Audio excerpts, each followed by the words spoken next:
My ninjas, I hope you're doing well, having a great Monday or whenever it is you're listening to this. The other day, my student said, Elliot, go watch this, Becoming Dangerous episode on Flow Grappling about this athlete named Giancarlo Bodoni. And just a little backstory on Giancarlo. He is a now ADCC, which is the biggest grappling tournament in the whole world. It's like the Olympics in a sense for grappling. It only happens every 2 years. You have to get an invite or qualify.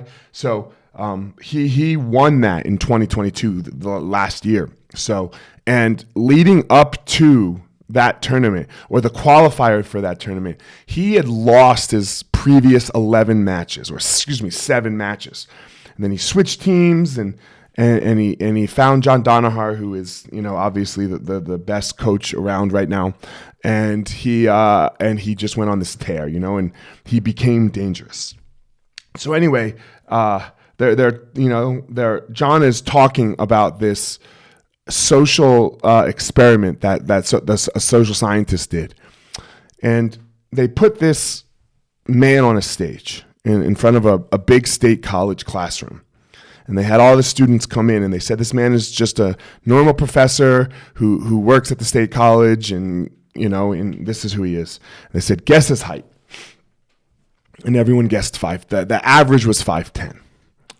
That class left. They brought another class, a big group of people. And they said, this man is a Nobel Peace Prize winning, a doctorate professor who has published all of these studies, and they just made him amazing, what they said about him. They said, guess his height. And the average height was 6'5". That's craziness, right? It's the same dude. The same pretty core, age group of people looking at him. And they say totally different things, but just based on what they were told about him. So these things that we tell ourselves about, one, ourselves, and two, other people, they really, really affect what we then go do. Giancarlo was seeing all these other people as champions and better than him. And when he was showing up to face them, he would do okay, but he would lose. And he would just be happy that he made it through and did okay. And then he changed his fucking perspective of them. And rather than him seeing them as dangerous, he saw himself as dangerous. He saw himself as a champion.